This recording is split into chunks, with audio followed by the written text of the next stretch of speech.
All right. A very good afternoon, everyone. Thank you very much for attending today. For those that have not met me, welcome to the group. Zubsani is the name BC. I'm the tutor for TAX2601. I'm just going to do a bit of a recap today. We're definitely not going to go through the administration rules and all those things that we have covered before. We mainly going to touch on the important aspects of today. So very important, please see that there is a link that has been shared for the attendance register. It's shared by Brownman. At a later time, I'll be sharing another one, which is mainly a link to your feedback form. So please make use of that as well. When we are covering everything, that you also cover that part. So part of what we are going to be doing today, I just want us to check. It's a quick check-in. It should not take more than 10 minutes. It's a check-in on the 3 areas that we have done so far. It is to check in on how you're feeling and how do you feel about the areas that we have covered so far, and as well as doing just a recap on learning unit 3, which is the different types of taxpayers. So I know that not all of us will want to share in terms of how we are doing and the difficulties that we have encountered on the first 3 parts, but I would really love you to try and share as much as you can on how you have found the 3 units before working on today's main part that we are going to be covering. So without any further wasting of time, can I quickly have reflections of everyone, how they have been doing? But before we do the reflections, I just want us to do a quick recap exercise. This exercise will quickly help us to see how far everyone has been doing. I'll try to enlarge it so that you can be able to see it. So I need people to talk to me. I believe that you guys, within your disposal, so you do have the text tables. If you do not have the text tables, I will have to keep referring you to a document where you will find them. But I want us to speak quickly and just to recap on the 3 learning units that we have covered before we touch on gross income today. So activity 2B, ignore the word activity 2B, but the question says calculate the tax liability for a small business corporation as defined with a taxable income of 89,200. So please quickly do this calculation from me on your side. How much should the tax liability be? If you are sitting in front there and you are thinking you do not have the tax tables, you may on page 43 of your study guides. Just quickly on page 43 of your study guides, and then you will find it. So let's take quickly inputs.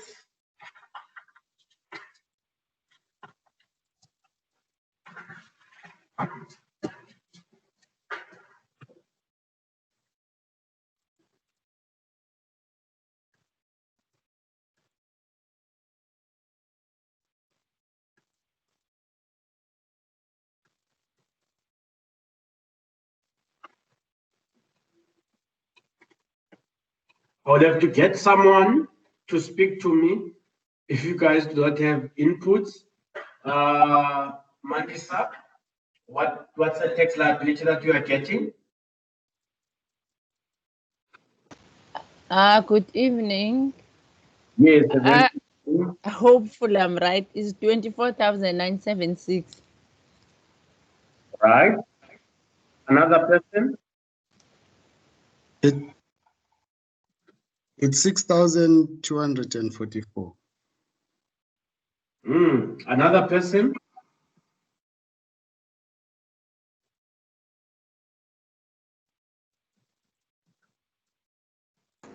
Hi, I'm also getting 6244, 6,244. Okay. Another person? Who's getting I'm a also different getting number? 6,000. No, I'm getting the same number. All right, thank you. Who is getting another number?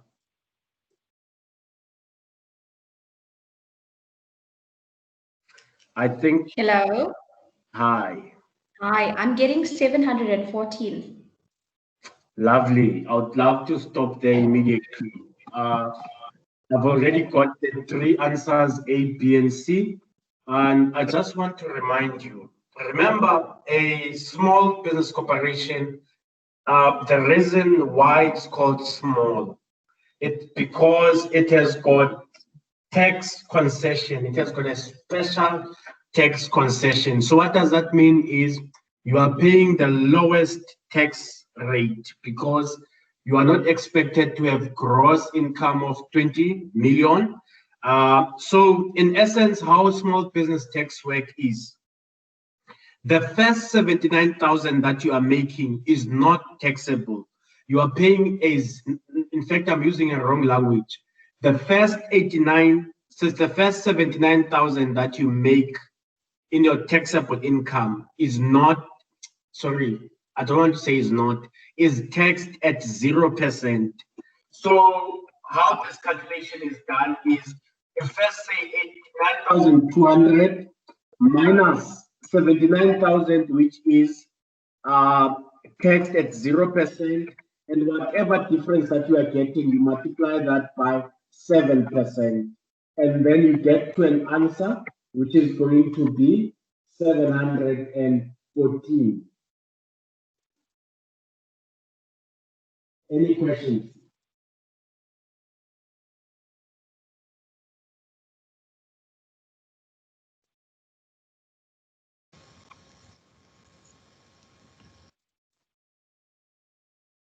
All right, I take it there's no questions, therefore we move on. We go to number two. Number two is asking, what is a tax rate of a company? 28%.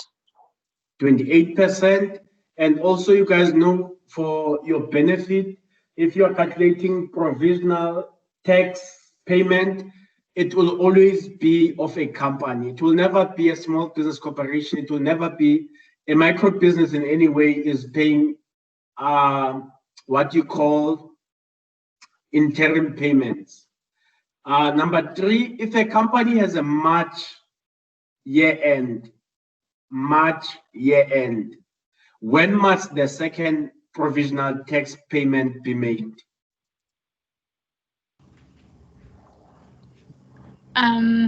March. September.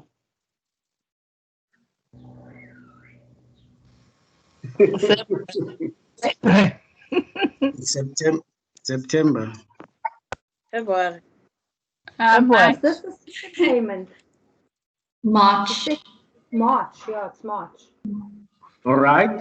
So this works like this. If a company's year end is 2019, 31 March 2019, because that's what the question is saying, the first provisional payment would be due on the 30th of September. That's the 6th month, 30th of September 2019. And the second provisional payment is due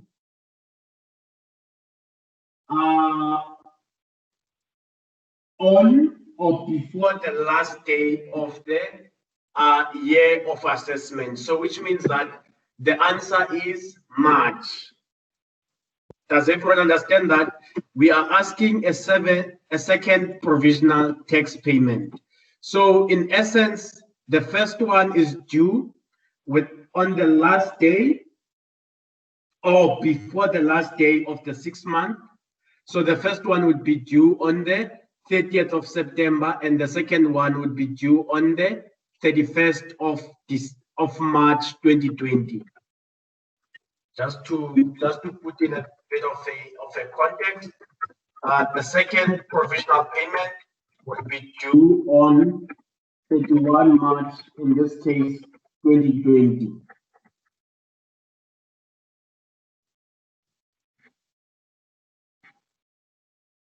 Does everyone follow? 100%. Number 4, what is the tax rate of a closed corporation? 28% as well. Right. In terms of Income Tax Act, closed corporation are defined as a company, so it will also be 28%. Number 5,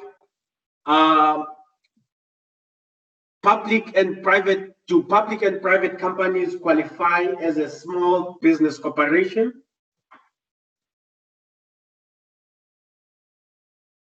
True or false?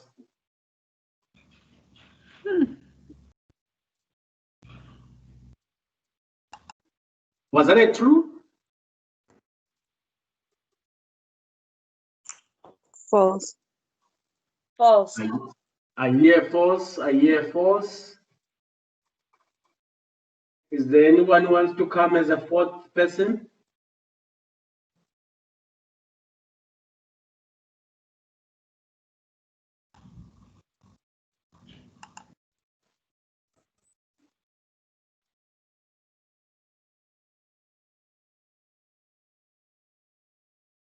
All right. So if you're looking in your, when we covered small business corporation, you can also go through to the notes of the nice Excel that we made. The answer is false. Small business corporation can only be a private company and not a public company. A public company can never be a small business corporation. So the answer is false. Number 6, in order for a company to be classified as a small business corporation, the definition states that the investment income and income from a personal service cannot make up more than 10% of the revenue receipts and capital gains of a company. True or false? False. False. Where is the statement wrong? Percentage should be 10%. 20%. 20%. All right, I agree with all of you. So the percentage should be 20% and not 10%. Right. In terms of the 6th schedule to the Income Tax Act, a trust cannot qualify as a micro business. True or false?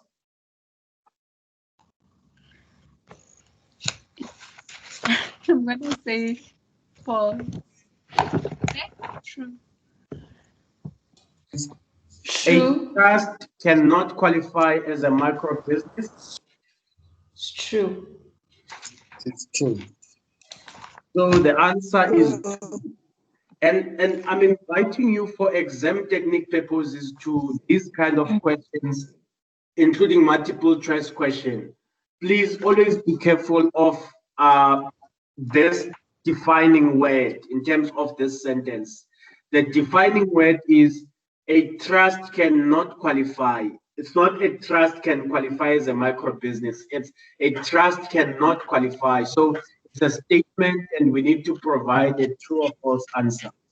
Number 8, in terms of turnover tax rules, qualifying turnover includes 50% of all receipts of a qualifying nature. Sorry, of a capital nature. True or false?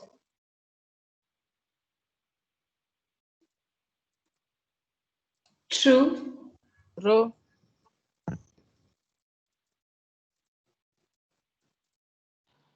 So I got 2 truths. There's no one who wants to come after that.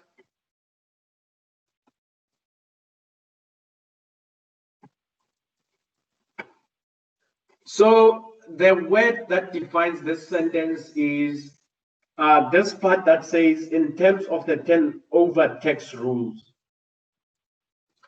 qualifying turnover as defined. Remember, qualifying turnover says it's total receipts excluding capital receipts and excluding Section 10 exemptions. So in this case, it means this is false because the qualifying turnover excludes capital receipts. It's not about percentage. It's when you are speaking about a taxable turnover that includes 50% of all tax, of all receipts of capital nature. So please note the difference that you must know. It's the difference.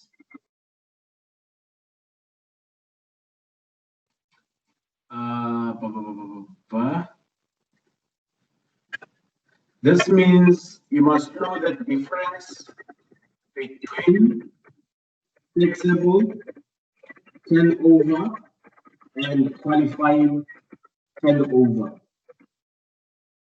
Very important for you to please note that this is something that you need to revise.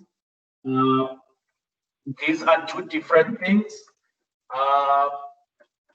A qualifying turnover is total receipts excluding all capital receipts, and the taxable turnover, it's total receipts less 50% of capital receipts. So please always ensure that you understand these two. It's very important. And one of the important things about qualifying turnover or a micro business in its nature, it only focuses on receipts. It has nothing to do with debtors. Any money that is accruing to you that is not yet received. Any debt being taken where a person has received goods but they still owe you, that revenue or sales which you made that are called credit sales, you do not recognize them when you are calculating qualifying turnover or taxable turnover, because it only focuses on receipts, cash money that you have on hand. Number 9, a company that is registered as a micro business in terms of the 6th schedule must have its year of assessment ending on 28 or 29 February. True. True. Right, that is true. For any micro business, it must have its year end on 28 or 29th of February. Number 10, the taxable income of a trust of the 2018 year of assessment is 625,000. How much tax must the trust pay?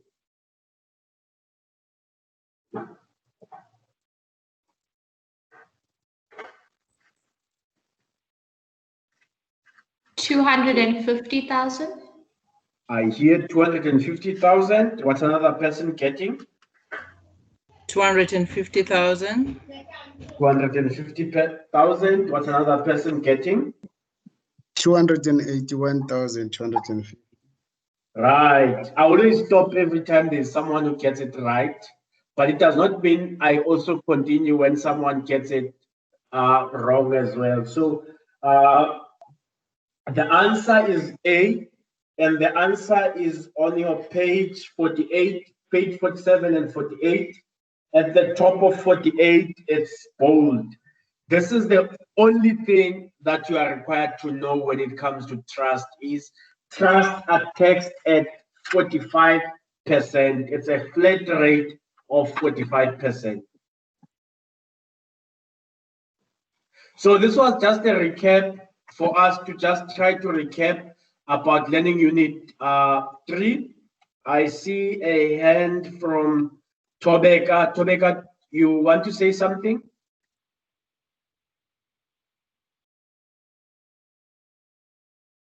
No. All right, no problem. Davis, these are the questions that I just compiled based on previous year exams. So I also share these on the notes that I have, which you can find under Western Cape region, under this course. That's where I share them. So there is, I was trying to get into my UNISA.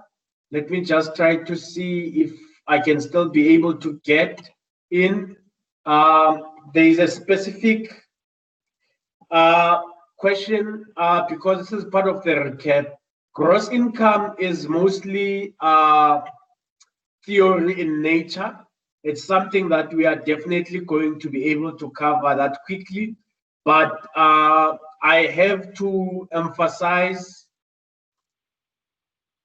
and make sure that we can be able to cover very well the provisional tax payments. So we're going to do this question 4, which was part of previous year's exam.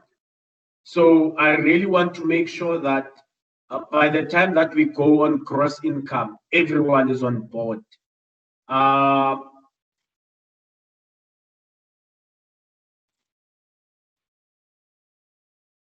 So I want us to do this part C.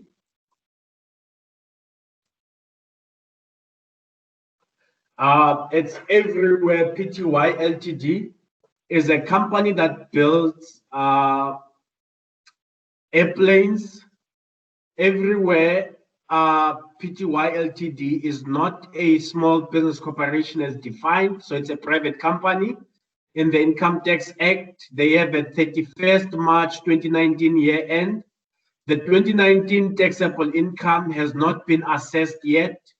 The estimated taxable income amount is 1,990,000. The 2018 year of assessment was assessed on 26 September 2018. The taxable income was 1,776,000. The 2017 year of assessment was assessed on 5 August 2017. The taxable income was 1,495,000. This was after taking into account the taxable capital gain of 95,000. The 2016 year of assessment was assessed on 25th of October 2016. The taxable income was 1,380,000. You must calculate the first provisional tax payment for the 2019 year of assessment and clearly state on which day the payment must be made to SARS. Number 2, calculate the second provisional tax payment for the 2019 year of assessment and clearly state on which date of the payment must be made to SARS. Can you quickly do for me these 2 questions?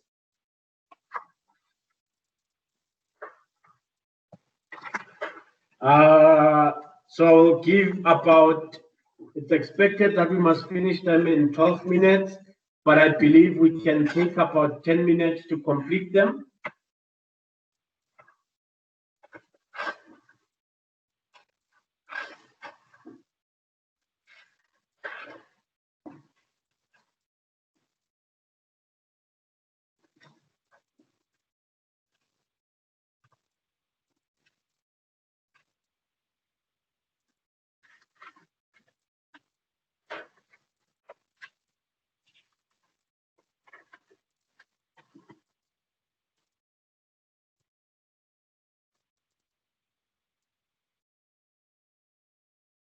If any person, when they are doing this calculation, they've got a question, they can also just ask anytime.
So, sir, every time we have a question like this, do we use the tax rate for the given year or the recent year? That's my problem.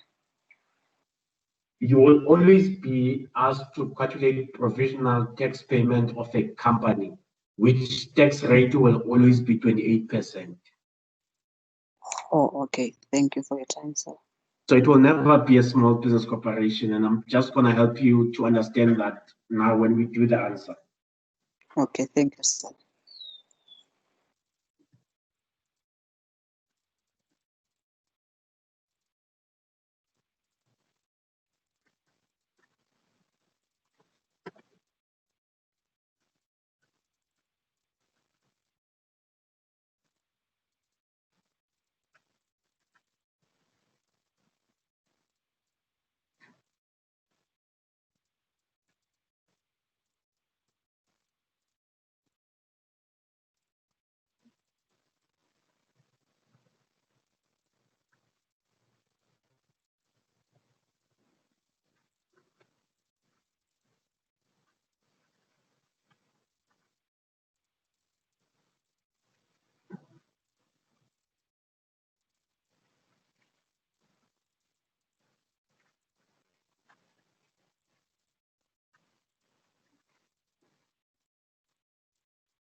Right, I'm just giving over just 2 minutes for the last ones who are still busy with this.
All right.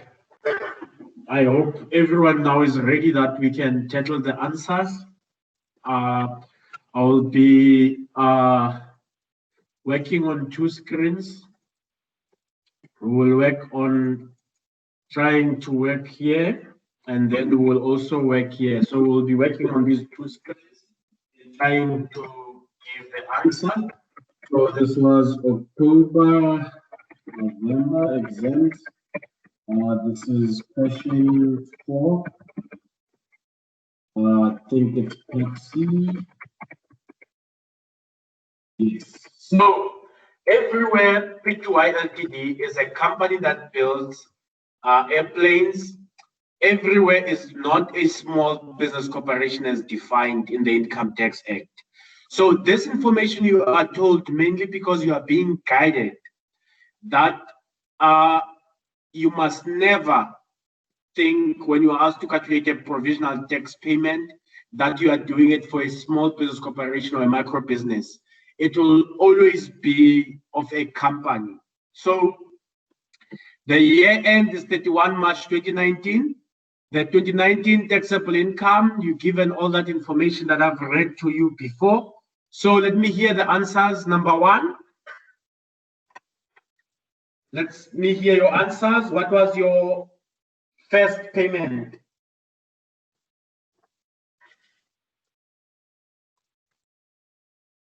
I got 259,532. Give me your amount again. 259,532. All right, another person. 242788. 242788.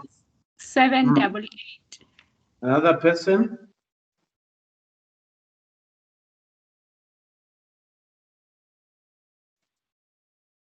Who got a different figure from these two? I have 454,720. 454,720. Another person.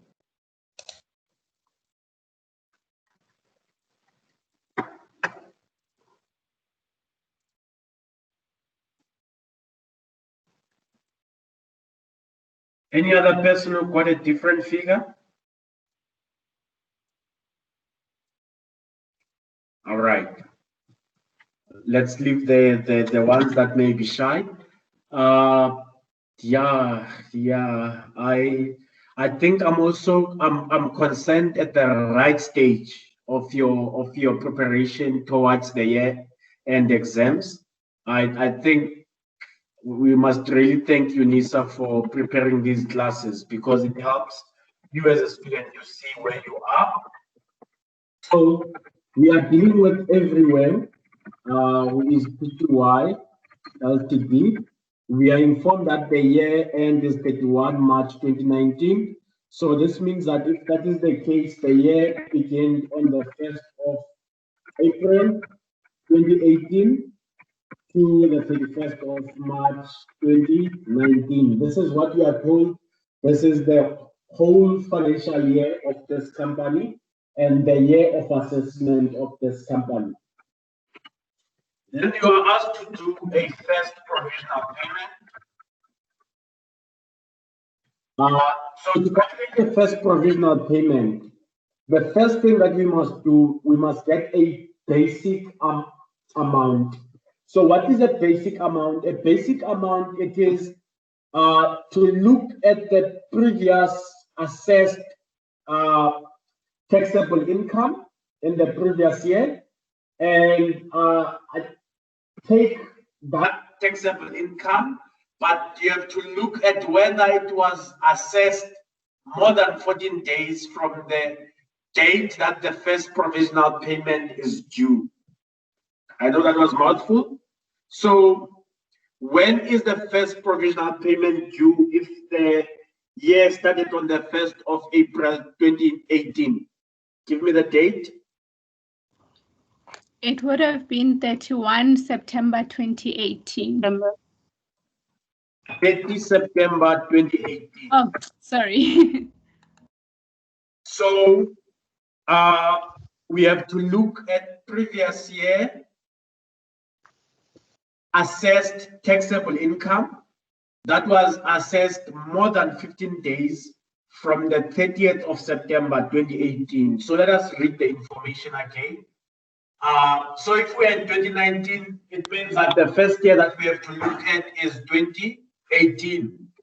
So we are given year of assessment 2018, and we are told that the taxable income was assessed on the 26th of September 2018. So we look at the difference between due date and assessed date. This is a very important note that I want you to look at or column. So what is the difference in terms of the days? So let me just check if I can be able to do this with Excel. Can everyone pick up that it's 4 days? Yes. So Yes. what does the rule say? There's a rule called 14 days rule. What does this rule say? It says this the assessed taxable income, which is the basic amount that you must select, is the one that was assessed more than 14 days from the 30th of September when the first provisional payment was due. Is this more than 14 days? No. No. So we are not taking the 2018 one. So we move on. We go to the 2017 one. So the 2017 one was assessed on, what's the date? 5th of March, 5th of August. It was assessed on the 5th of August 2017. Everyone can pick up that part? Right? So we are looking at 30 September 2018 minus 5 August 2017. Can you see how many days it is?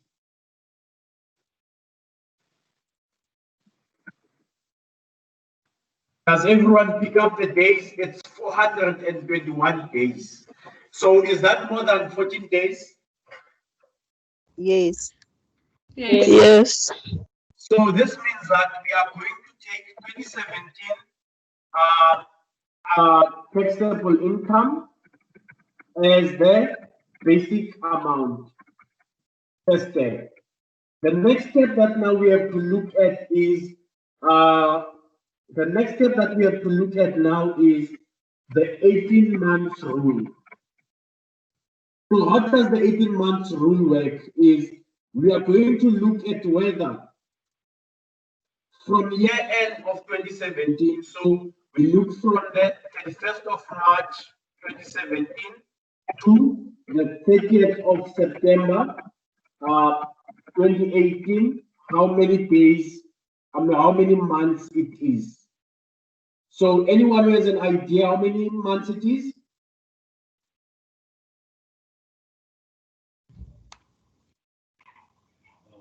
6 months.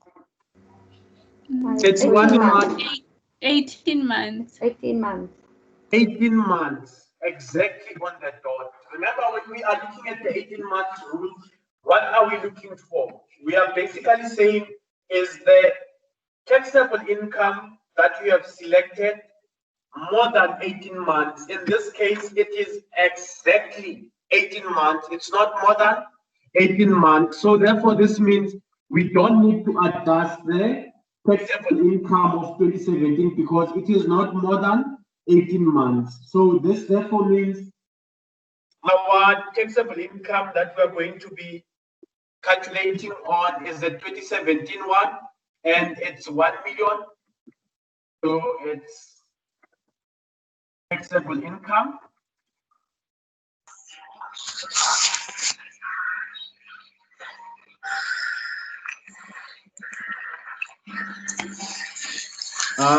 Which is 1,495,000.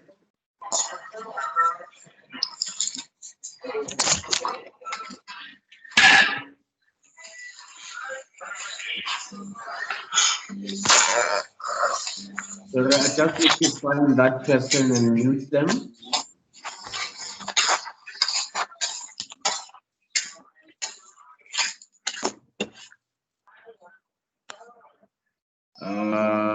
Sorry, I'm just quickly wanting to unmute someone. So no, that's fine. That person is unmuted with the background noise.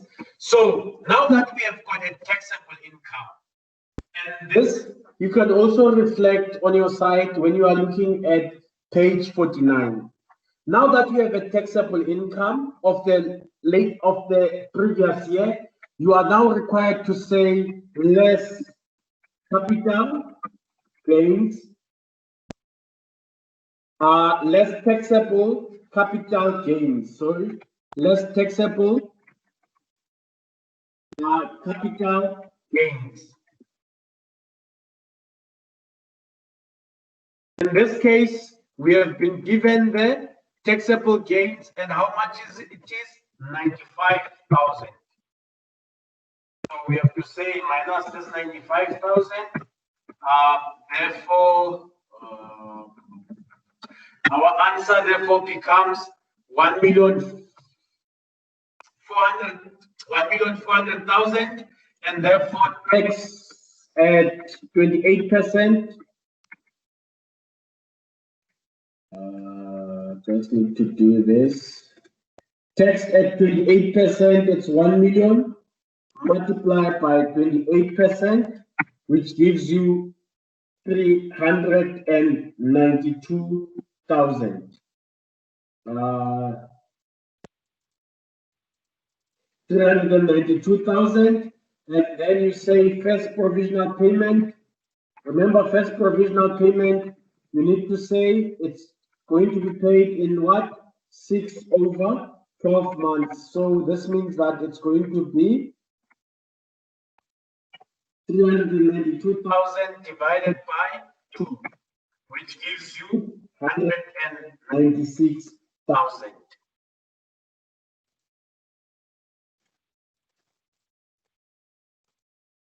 Any questions?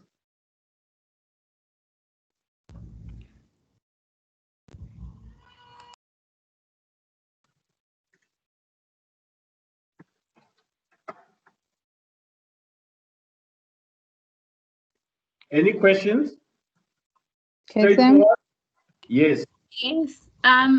I just want to find out. Okay, so with the 18-month rule, if it's exactly 18 months, you don't do it. It's only when it has to be above 18 months. It has to be more than, yes, correct. Oh, okay. Right. So remember, even if you are in an exam, you need to be able to capture what was the requirement. So the requirement was for you to say this is the provisional payment, 196,000, and the second part was to say which date the payment must be made to SARS. So date of payment to SARS is 30th September 2018. Please don't forget these things because it's the marks that you need to get the distinction, not just the pass. So let us look at the second one, which is number 2. Number 2 says calculate second provisional payment. Right, let me hear your answers.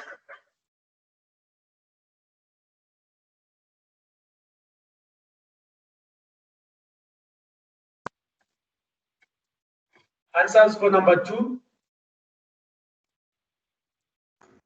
Would the second payment also be 196,000? Is that what you got? Yeah, I think. Okay.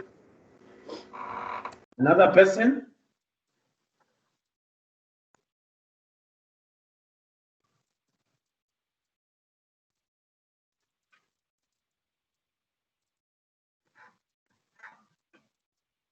Another person?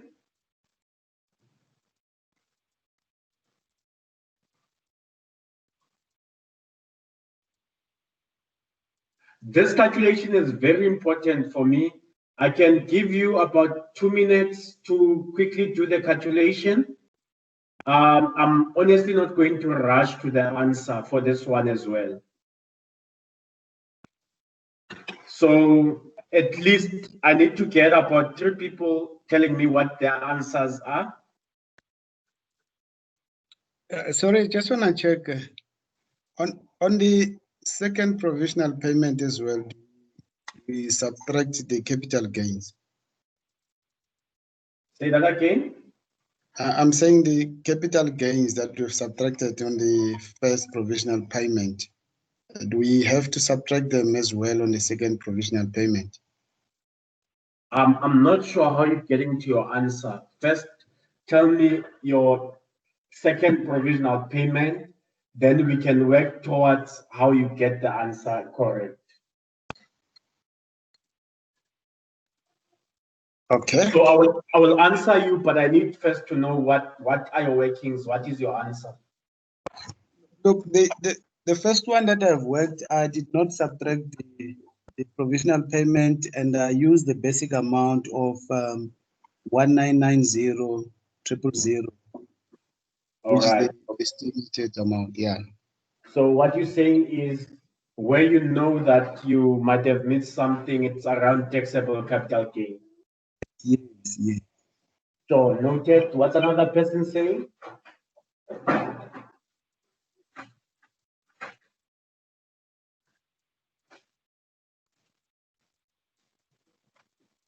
My answer is 196,000. All right. I'm just want that third person now so that we can begin with the calculation. What's the third person saying?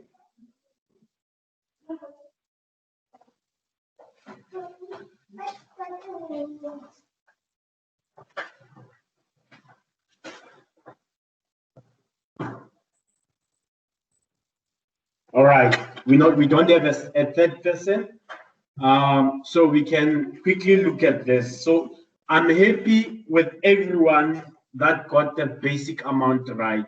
Remember, when you are doing a calculation for a second provisional payment, on page 52, you can also refer to a study guide. It says, if a taxpayer has got a taxable income more than 1 million, you must always work with the estimated taxable income. So, which means that we will always work with the taxable income.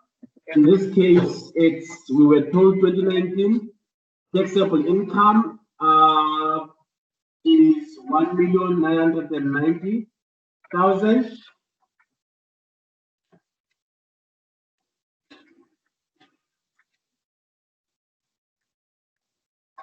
So we can immediately go and tax this amount at 28%.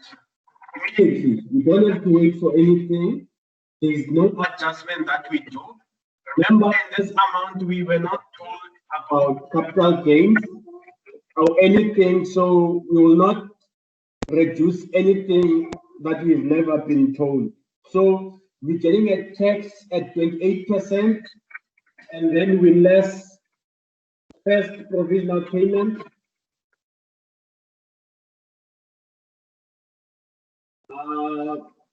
which is 196,000, and therefore this means that we get to a total of, sorry, I have missed something with my formulas, 361,200.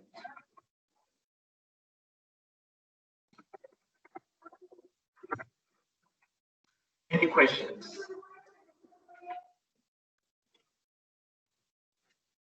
Any questions? Because I do take note that I did not come closer to anyone's answer, and it's definitely a concern.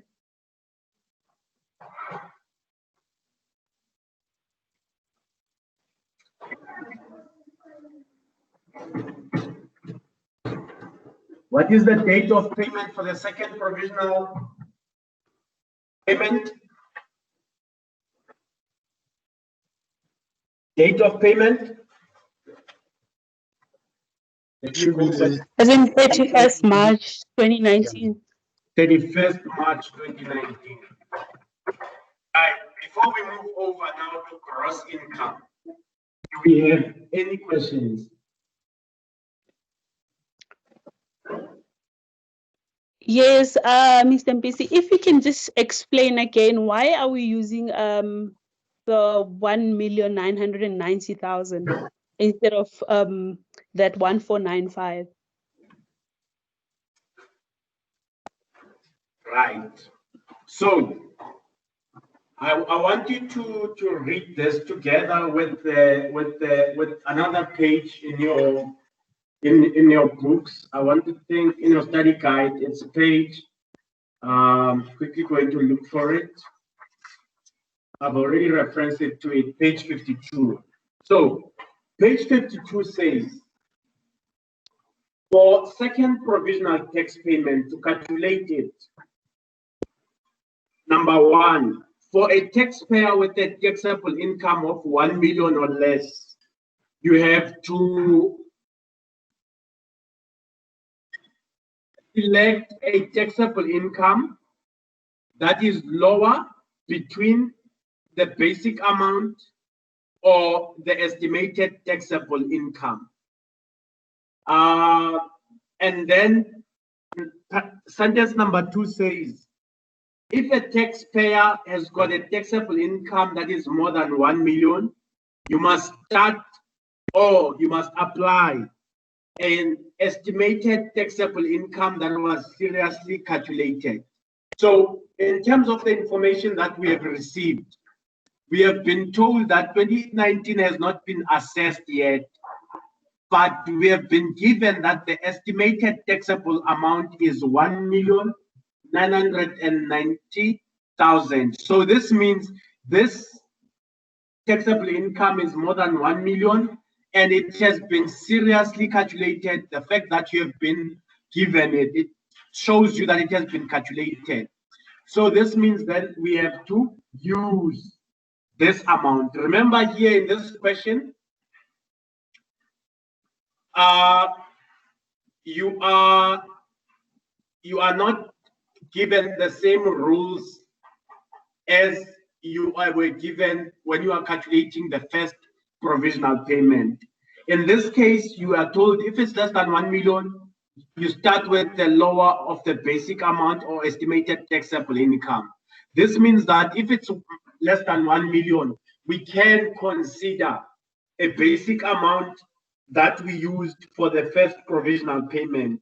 But because it's more than 1 million, this means that we have to use an estimated taxable income that was seriously calculated in the year of assessment. Does that answer you? Oh, yes. Thank you so much for that clarity. Thank you. Lovely. Is there anyone who still has questions? Sir, is it can you draw the timeline for me, plotting those dates? All right, I'm just gonna give you a timeline now.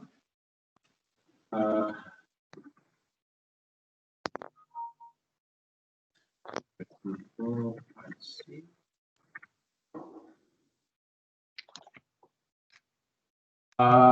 Just wanted to quickly save this. So this is the timeline. If the year end is on the 1st of April. So if we are doing a timeline, it's gonna be like this. Start of year of assessment, first provisional payment, second provisional payment, and then end of year of assessment. And let's maybe do the last one that was not asked in this scenario, called third provisional payment. So if you are working on a timeline for a 30 March 2019 year-end company, it means that the start of the year would have been on the 1st of April 2018. The first provisional payment would have been due 6 months, within 6 months from the year end. This means that the first provisional payment would have been due on the 30th of September 2018. The second provisional payment would have been due on the 31st March 2019. The end of the year of assessment would have been 31st March 2019. The third provisional payment would have been due within the 6 months from the end of year of assessment, which is now 30 September 2019.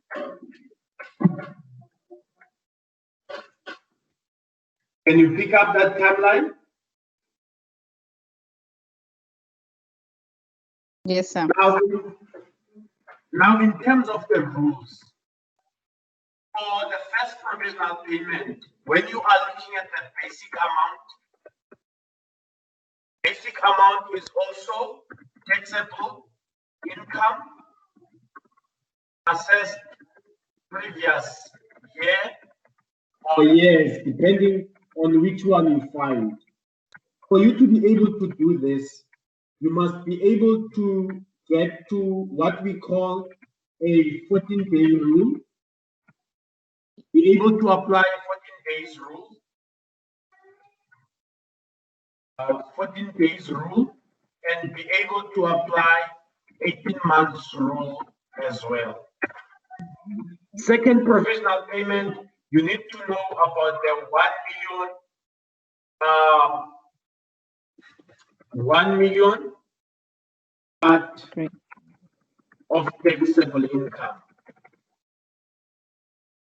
That provisional payment, you use an actual taxable income.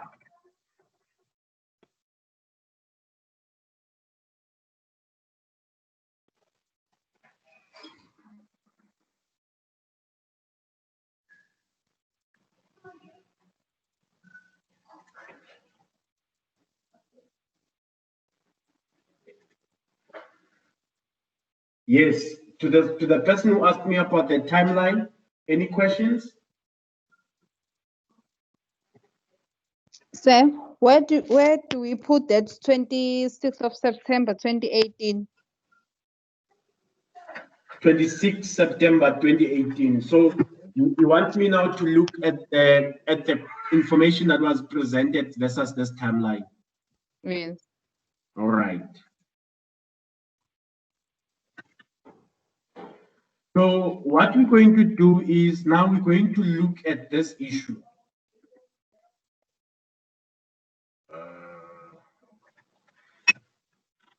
Now I want you to look here. You are given the 2018 taxable income, which is the taxable income was, sorry, I just need to put it here.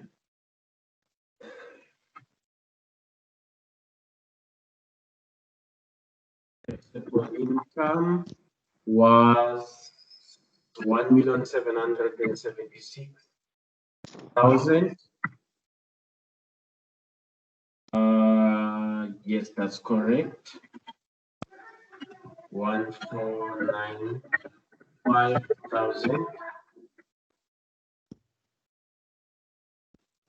So this was the taxable income that you were given in 2018, and we were told that it was assessed on the 26th of September 2018. Now, when you are looking at the first rule of picking up previous year's taxable income, first thing that you look at is the 14 days rule. What does the 14 days rule say?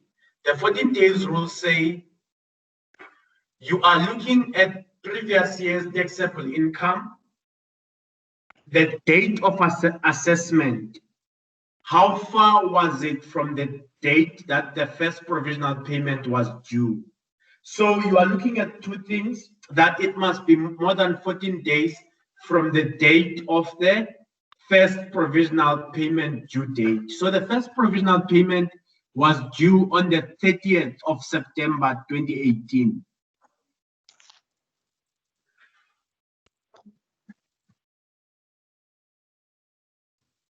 Can you follow that? Yes. So this then means you are looking at the 30th of September 2018 minus the 26th of September 2018. How many days is that? It's 4 days. Then the question that you have after the days that we have found is this more than 14 days? No. And the answer is no. So this means that we are not going to use the 2018 year of assessment taxable income. Mhm. We go and we look at the preceding years. Remember, tax uses the language called preceding years. Preceding means you can go as back until you find an applicable taxable income. So we go to 2017 year. 2017 year, we look when was it assessed? 5 August 2017. So we say between the 30th of September and the 5th of August, is these days more than 14 days? So for the sake of sanity and demonstration, I've calculated for you the days. It's 421 days. The question then is this more than 14 days? Yes. Yes. Yes. So once you say yes, this means that this taxable income becomes eligible for you to use as a taxable income for calculating the first provisional payment. Okay.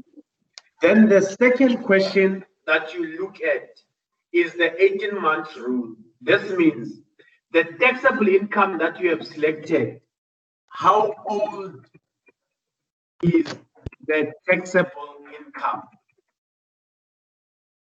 Is it more than 18 months old?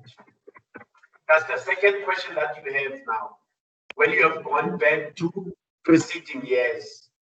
So how do you determine this 18 months? This 18 months is from the due date of first provisional payment to, in fact, I must first say it's from the end. It's from last day of year of assessment to the due date of the first provisional payment. Anyone who knows what was the last day of year of assessment of 2017?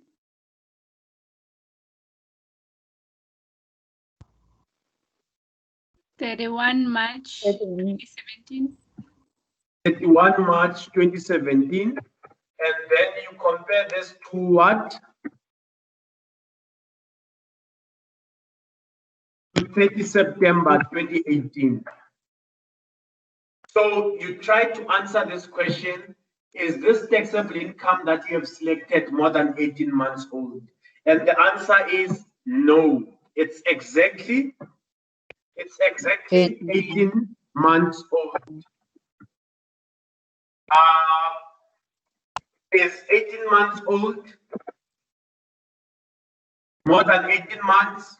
It's not. Yes. It's exactly 18 months, so which means you must not adjust the previous year's taxable income by 8%. Now I want you to catch this. If it was more than 18 months old, this means that you would have had to adjust 8% for 2017, not for 2017, for 2018 and 2019. Does everyone understand that? Yes. For 2017, amount, there's nothing wrong.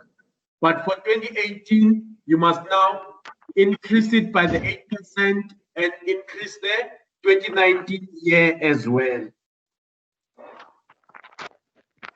This would have been the case if the the difference in terms of the age was more than 18 months in terms of the rule. Any questions?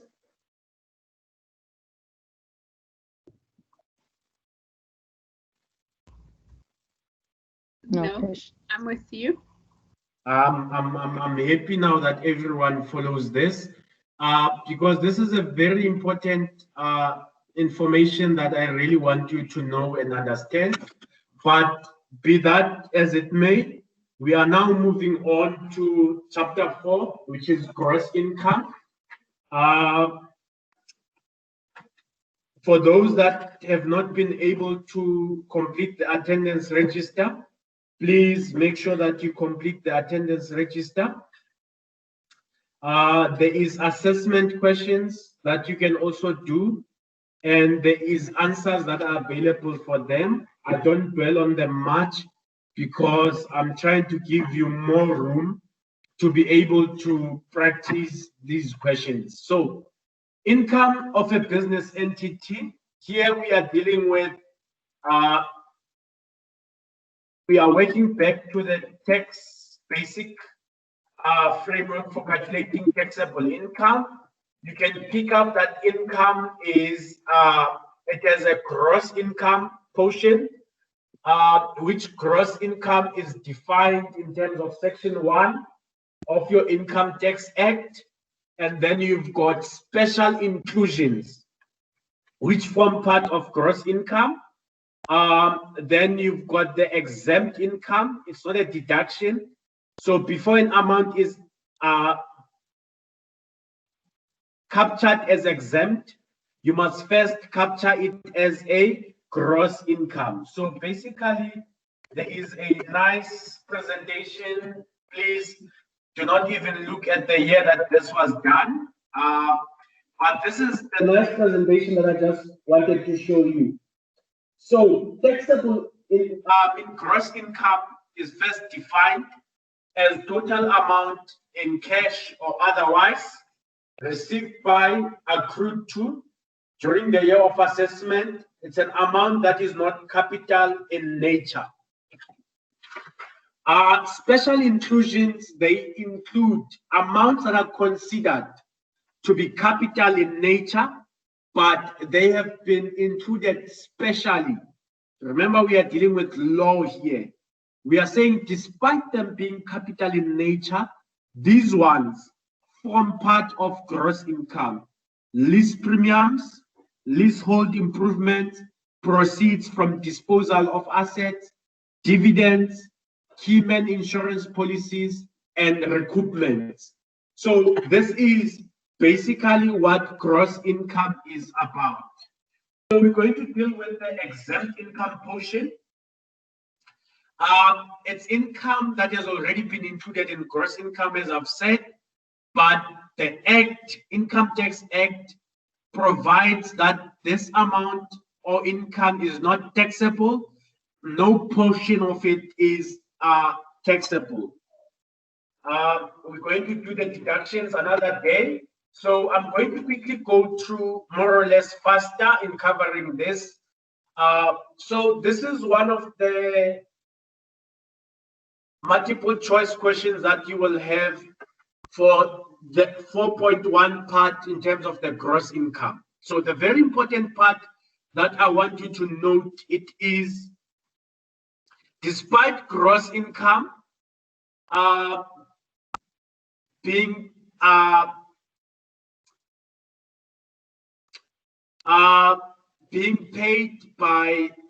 being calculated by from a resident and a non-resident.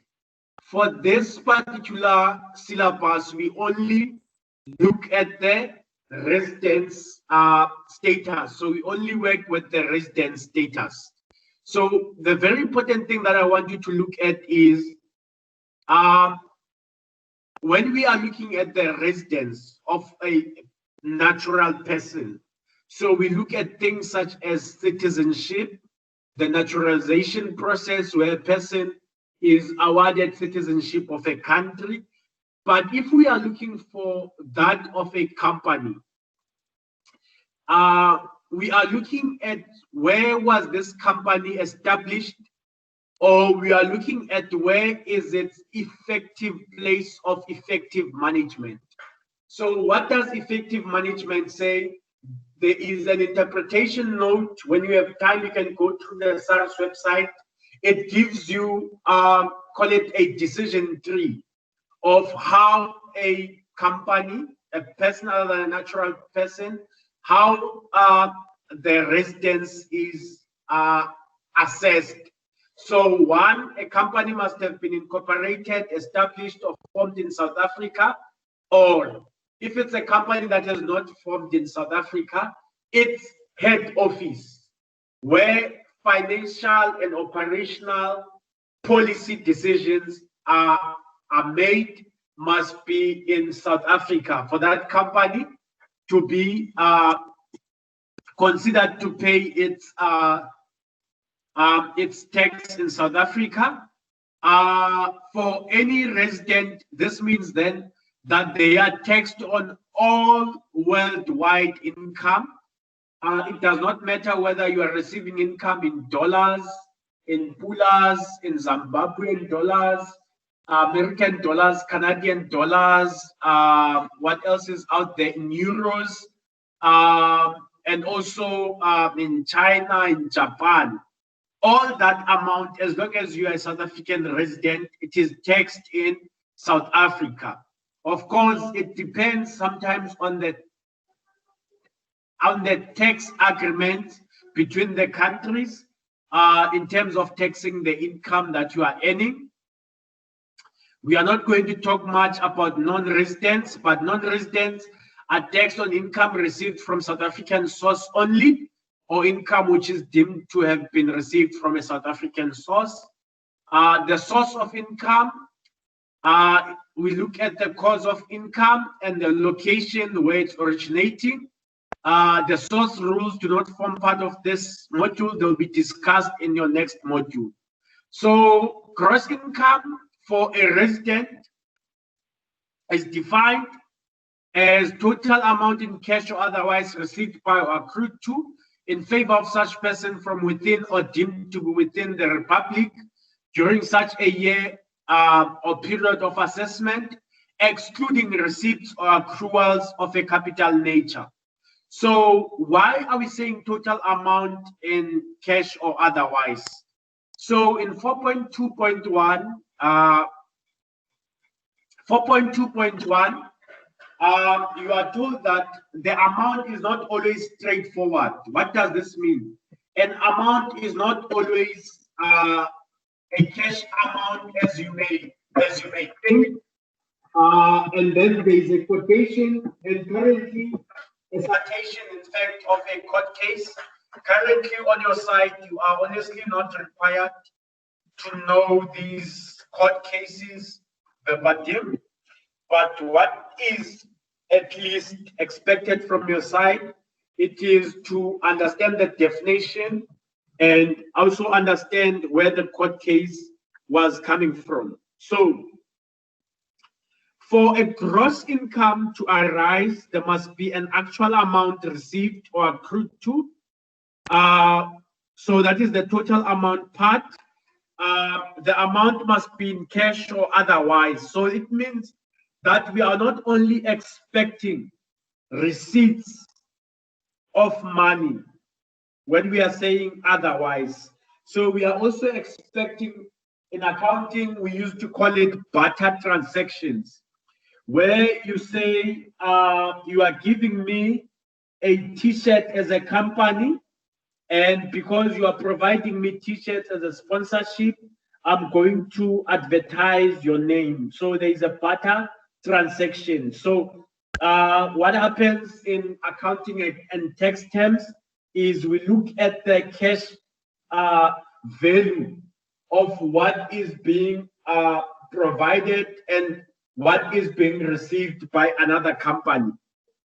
So that's why we say it's cash amount or otherwise.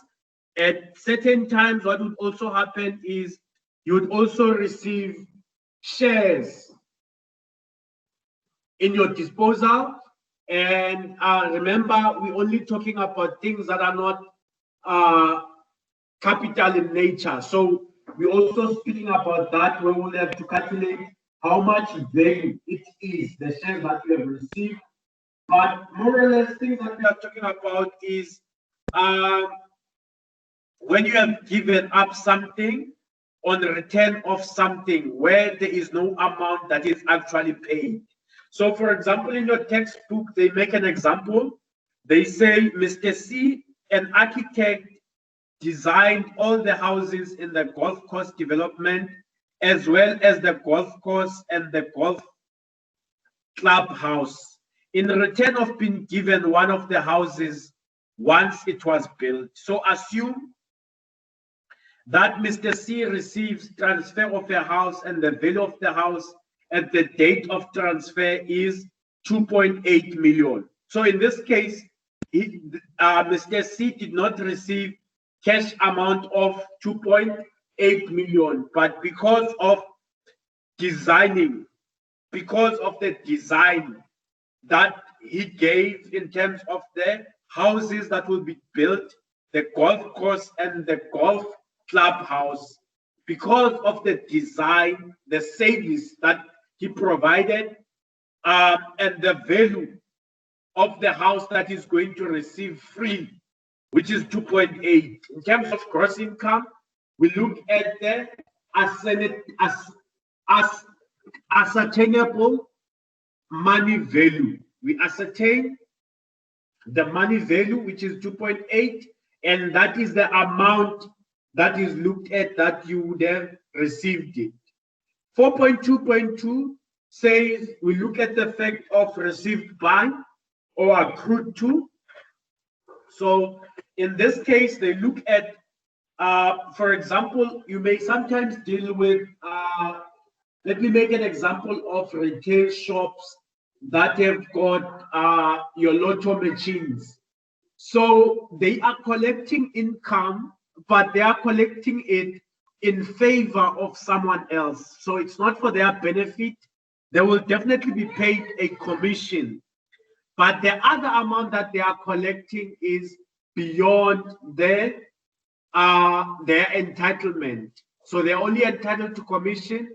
The other amount will go to the National Lottery Office. So in this case, you are given an example of people's stores where the word became entitled to was interrogated, and the Geldenhuys case where a son sold sheep on behalf of his mother, who was a widow, and the son received the money for the sale of sheep, and SARS, because of seeing the amount in the bank account of the son, wanted to tax the son. But it was only figured out that the amount was only collected on behalf of someone else, which was the widow. So the son was not entitled to the money, but the widow was entitled to the money because that was the person whom the money was collected on behalf of. So the important things about received by and accrued to, we look at the date of receipt. When was the money received? We look at the date of accrual. So in people's stores, it was one of the credits, credit clothing account that was taken. So when money was received, sorry, the argument from people's stores was the fact that they don't have money, they have not received any money, but SARS had an argument that you are entitled to that money. It's accruing to you. That person is either going to pay in installments or they're going to pay you when they are having cash. So that amount forms part of the gross income. The second part, which is important, is the year of assessment.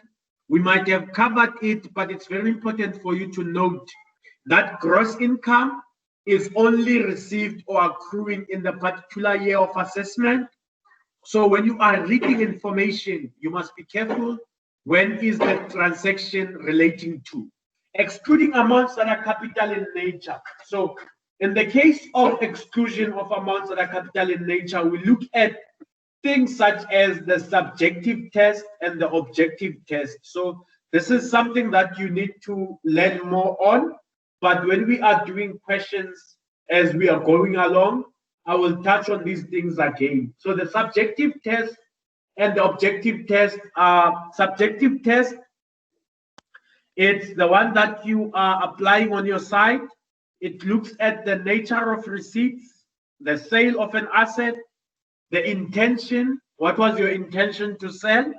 The continuity. Are you still going to sell again? The change of intention. Was there a change of intention when you were selling something? For example, if I buy a car today and I sell it tomorrow, what was my original intention in buying the car? And what was the change of intention? So these are the things that SARS looks at when SARS is evaluating your income.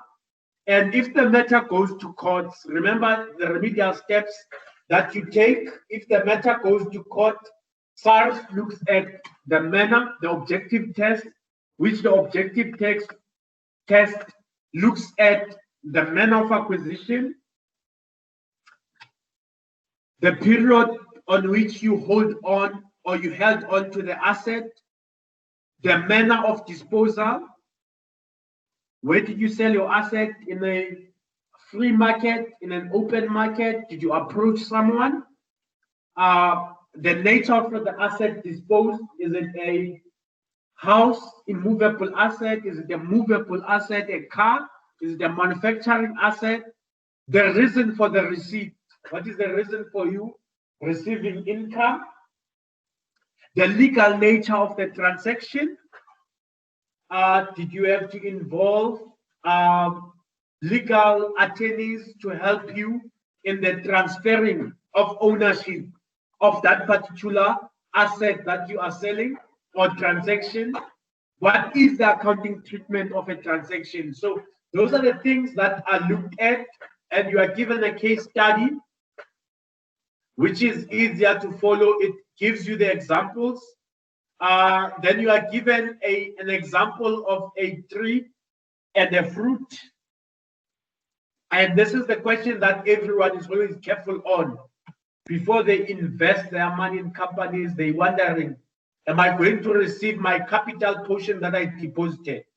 So how SARS looks at it, SARS says the income or the capital that you deposit in a bank is considered as capital in nature, but the interest that you earn on the capital is seen as a revenue receipt, which means that you are making money out of the investment. So this example here looks at that application. So we're looking at the special inclusions. So the special inclusions, as I've mentioned them before, they have been limited to the ones that are applicable to entities, companies. Lease premium is the amount that a person that is renting to you pays you. It's called a lessee in accounting. The lessor is a landlord. The lessee is a person that is renting and paying you rent. The amount that they are paying to you monthly, it's lease payments. But lease premium, it's the amount that is paid before the lease begins. So it's things such as advanced rent, advanced deposit, as well as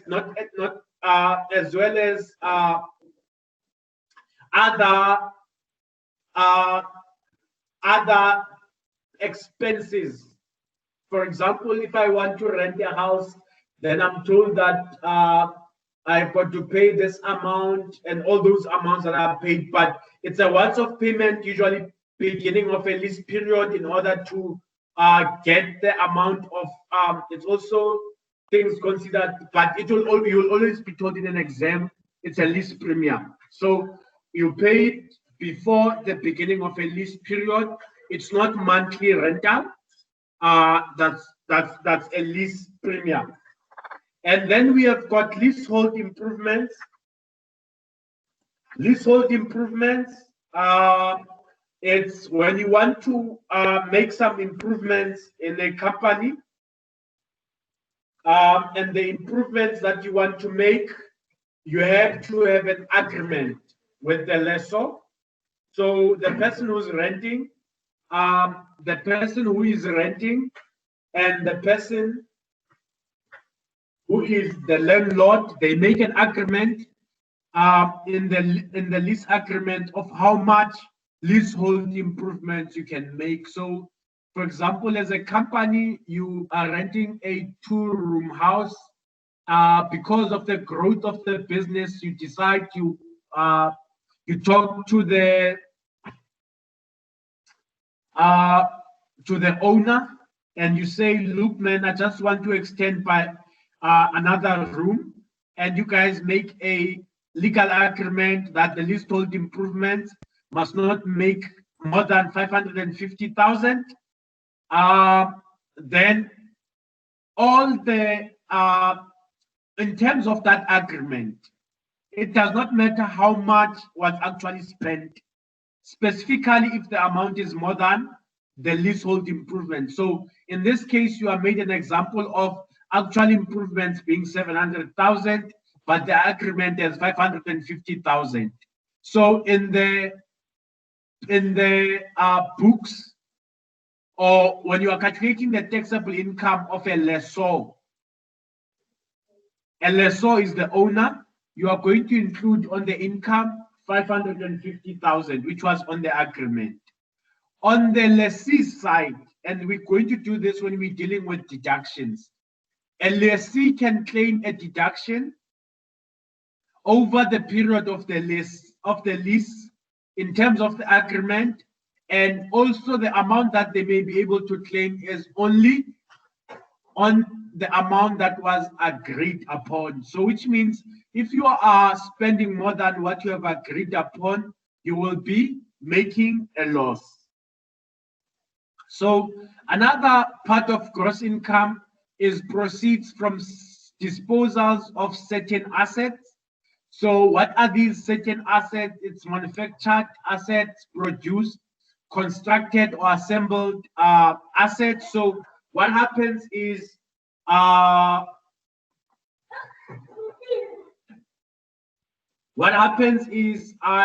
make up something in my own house, I assemble it. Maybe I assemble a car and I sell it. That car is actually going to be taken as gross income in the books. So because I'm making it myself, it's considered to be gross income. Dividends as well, it's amounts, it's profits that are shared from a company that is making profits. So dividends as well, local and foreign dividends, they are included in the gross income, but they are also exempted. So before you exempt them, you must first include them. Keyman insurance policy proceeds. So if I decide to take a insurance on a specific employee or a director, and I happen to make money out of that policy, that money that we're making will be included as gross income. Recoupment, it's when you are selling a capital asset, and then there's a calculation that happens, and we are going to deal with this when we are dealing with capital allowances. There's an amount that you are paid capital allowances on by SARS, but SARS was not expecting you to sell this asset because they thought you are actually holding the asset for the business purpose. But when you sell the asset which you have received capital allowances for, that capital allowances is recouped by SARS. And when SARS recouped those capital allowances, you calculate that amount and you include it as gross income, recoupment. But we'll deal with that when we're dealing with Learning Unit 6. Exempt income As we have said before, exempt income, it is income that is not taxable. This is Section 10 of the Income Tax Act. Specifically for you to note is that the income that is not taxable will be your dividends and also government grants. This is what a special focus in terms of your syllabus. But generally, taxpayers that are exempt from tax, it's all levels of government, local, provincial, and national. Any institution whose objectivity is to conduct scientific, technical, and industrial research, body corporates, share block companies, public benefit organizations, that will be your NGOs, non-government, non-profit organization, pension fund, retirement annuity funds, recreational clubs. But of course, all these to be considered to be exempt from tax, SARS needs to also provide a certificate that proves so. So it's not just automatically become exempt from tax. There is a registration process that you must make up. So you can be able to do these questions. I'm not honestly going to focus on these questions. We are always going to come back to these questions at a later stage. You have answers for these, but what I'm going to do is I am looking at the bigger picture. Maybe the next time that we meet, we might just do a revision and focus on 4.85 and 4.6 just to recap. And after recapping, then we will move on and do the deductions, which is on 103. This is 102, and then that will be on 103. So that basically takes us there in being done on today's study unit.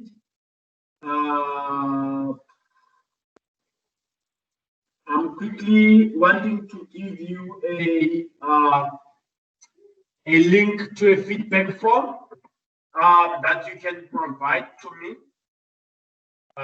Quickly, a link to the feedback form. For those that are still complete in attendance, I will also just download quickly the attendance register as well. All right, now there is an attendance as well. So I have put in the link for the attendance and the link for the feedback form. So is there any questions on the gross income that we have covered today?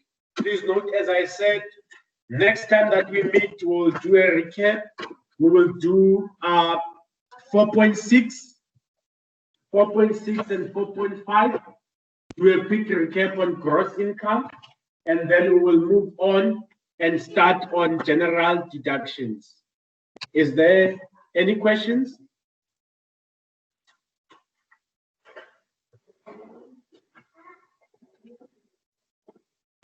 Hi, it's Roxania. Sorry, I just wanted to check the presentation that you showed us, where you gave us the breakdown of the gross income. Will that be made available to us? Yes, I'll quickly put on everything that we have done today. On the, if you've got access to the Western Cape thing link for the notes, you'll be able to see today's session for me sharing the important things that we have covered. Okay, thank you so much. You are welcome. I will be available for a few minutes. Yes. Was there a question coming? Yes, it's not really a question. If possible, can you kindly give us a scope? Scope. Yes. All right. Thanks, Nelly. Please note, I am a tutor.